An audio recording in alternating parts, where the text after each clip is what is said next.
All new tonight, a shocking and brazen attack on video. And a warning, this video you're about to see is beyond tough to watch. The victim involved is okay. This is surveillance video from inside that Valley IHOP. You see the man just going on a rampage right there, attacking customers, stealing belongings, setting a kitchen on fire. ABC 15's Carla Navarrete is live with us. Carla, what else can you tell us?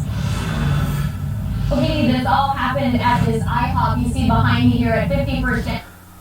So basically, this happened in Phoenix, Arizona, at the International House of Pancakes, and I mean, this was a brutal, sudden crime, something that no one knew that was coming. And this guy, actually, he's a 47-year-old homeless man. As you can see from the video, he is a dark-skinned Hispanic. And so he came inside the restaurant for no reason whatsoever. And for some reason, he wanted to attack these two old women that were having supper. So, and as you can see, it's very brutal. He just took a coffee pot and he started assaulting, hitting the woman one of the women on the head with the coffee cup, the coffee pot. You know, it's these metal pots. Obviously, he was trying to kill her. Avenue and the I-10 freeway in September. Now, according to Phoenix police, the suspect in this case is a veteran who suffers from mental health issues. Not sure when he made it into the IHOP at 51st Avenue and the I-10 back on September 29th. But what ensued after Joe Mesa's arrival looks like a script out of a movie. The two women at a booth enjoying their coffee when suddenly he grabs their coffee pot and...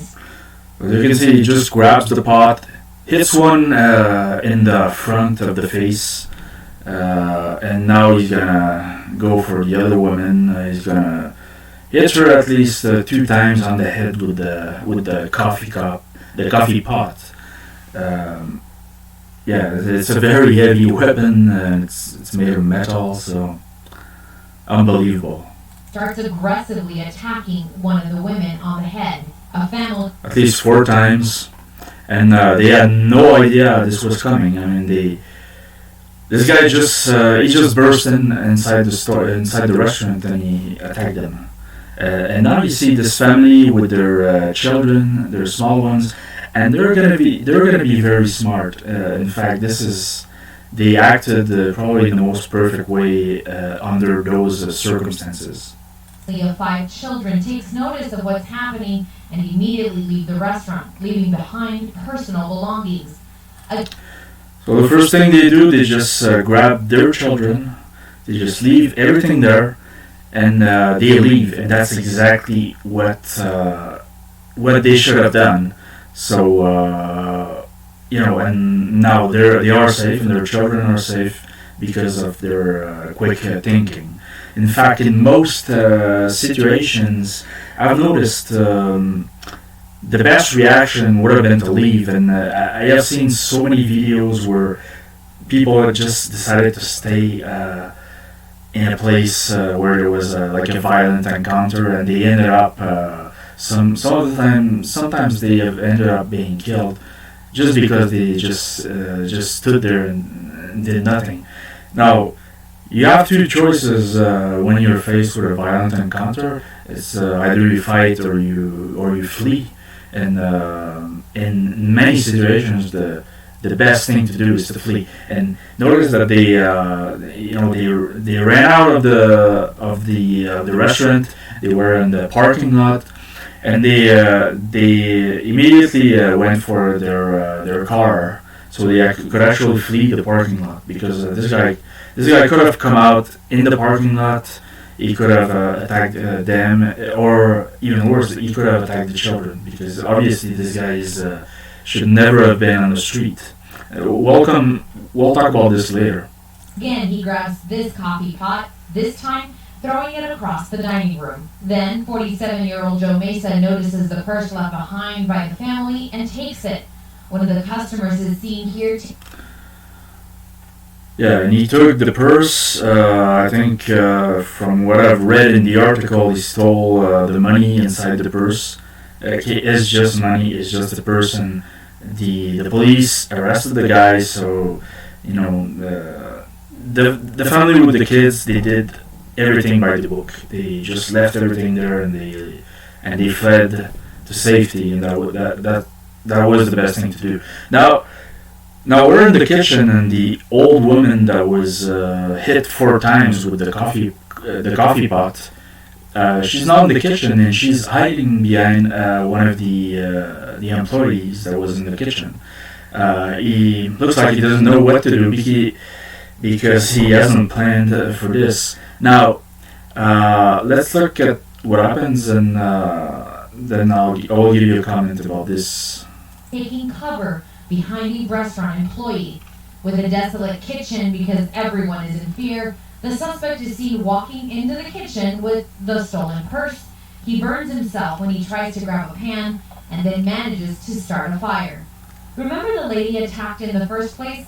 Here she is again, walking herself to the restroom with blood all over her face, stumbling into the kitchen, apparently looking for help.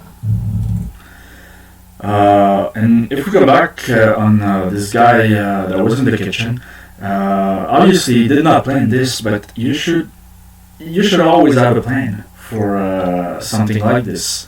In the United States, I know a lot of people have a firearm just in case they need it, and I think that's okay if you're allowed to have a firearm in your where you live, then that could be an acceptable plan.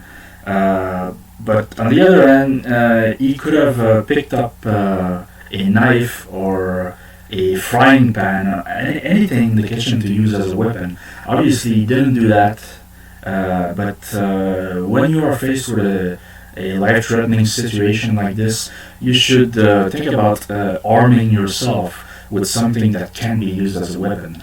Because obviously, if this crazy guy comes over, you'll need to neutralize him, or he might kill you. So, yeah, you should be quick thinking into using something as a weapon, and of course, you should always have a plan in case you are faced in a sudden, violent situation like this one.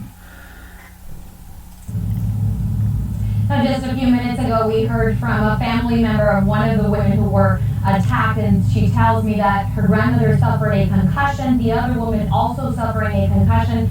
The woman's grandmother also having to have stitches, and she tells me her grandmother is still very emotionally charged with what happened here at this IHOP. Now, as far as the suspect is concerned, we know he has a lengthy criminal history, and he is facing aggravated assault charges for the situation here at this IHOP back in September. Reporting live in the West Valley, I'm Carla Navarrete, ABC 15, Arizona. And to conclude on this video, I've read the whole article, and it seems that this is another one of those catch and release problems with the very bad justice system that we have in North America, where violent criminals get arrested. Guys that should never be on the street, basically. They get arrested, they get put in prison. Then after a while they get released, sometimes after serving just a fraction of the time that they were sentenced to. And of course the first thing they do is that they assault someone else. Sometimes they'll kill, they'll rape. It's unbelievable. There really should be a reform in the justice system, and they should focus on putting in prison the people who are violent and dangerous to the public. And it doesn't seem to be the case. And I've seen people who are not dangerous put in prison, and I've seen very dangerous people being released all the time. So, you know, this is maybe to the judges, the lawyers, guys, just smart enough, okay? So, yeah, this was in the news. I'm Rob from iTech Pickers, and of course, you're encouraged to subscribe to my channel for more videos like this one. So see you soon.